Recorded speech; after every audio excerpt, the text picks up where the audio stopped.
Good evening, ladies and gentlemen, and welcome to our September 6, 2016 regular meeting of the Los Gatos Town Council. If you haven't already done so, please silence your devices, and Madam Clerk, please call the roll. Thank you and good evening. Councilmember Marcia Jensen. Here. Councilmember Rob Rennie. Here. Councilmember Steve Leonardis. Here. Vice Mayor Mariko Sayak. Here. Mayor and Chair Barbara Spector. Here. Please stand and join me for the Pledge of Allegiance. I pledge allegiance to the flag of the United States of America and to the republic for which it stands, one nation, under God, indivisible, with liberty and justice for all.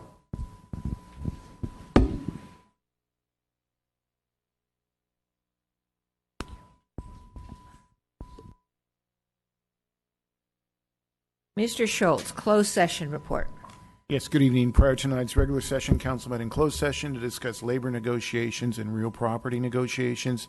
As to both those matters, no action was taken that requires reporting under the Brown Act. Thank you. Council manager reports. This is the opportunity for the council and to tell you what we have been doing, what meetings we have attended since our last regular meeting, which was on August 16th, beginning with Ms. Jensen.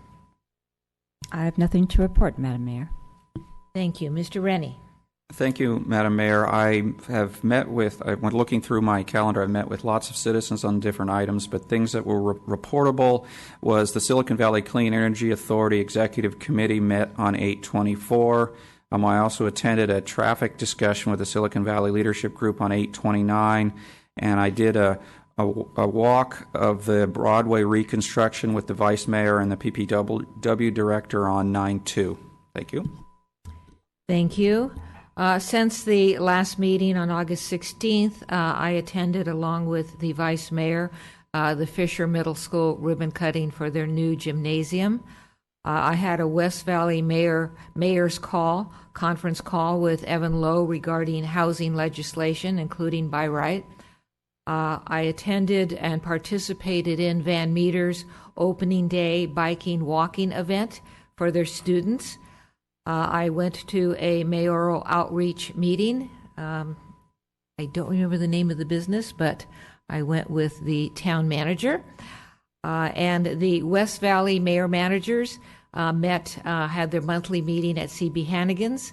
And I also attended and participated in the Los Gatos Recreation Department dog show fundraiser for Los Gatos seniors. Ms. Sayak.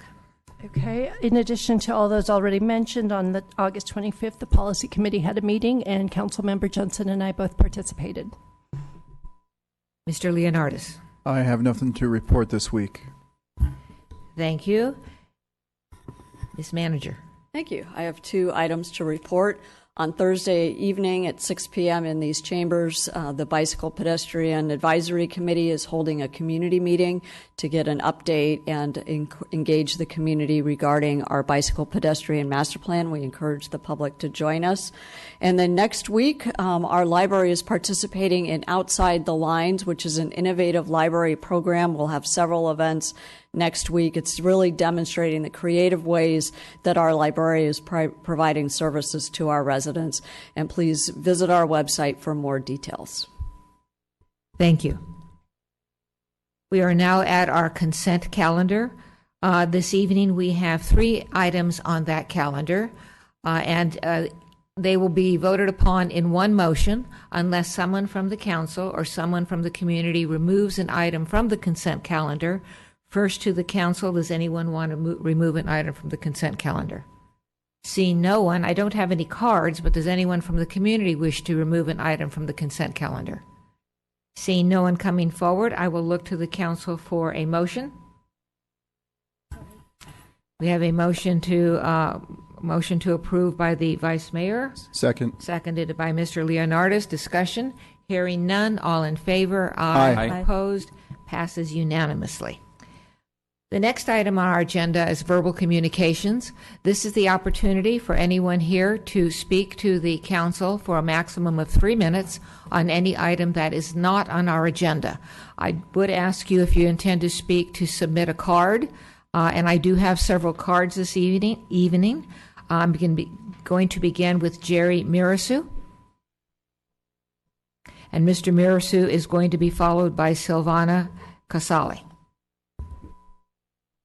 Madam Mayor and fellow council members, my name is Jerry Mirasu, representing Bonneview Mobile Home Park, 14685 Oka Road. In 1999, we had a mobile home park ordinance come before you that was approved. And at that time, there was a rental advisory committee, and we had an ad hoc committee, and we continued and hammered out an ordinance, and it was approved by the council. It's functioned fairly well. As you know, the major concerns regarding mobile home parks are park closure and rent control, being actual annual rent increases and vacancy control. It's worked fairly well over the from 2000 up until about 2 or 3 years ago, when home prices, all real estate prices, exploded, especially here in this part of the valley. Now there's kind of a major imbalance in that the rent raises upon vacancy when someone sells to a new person just aren't keeping up with the value of land, as an example. And I'll hand out some information so you have it.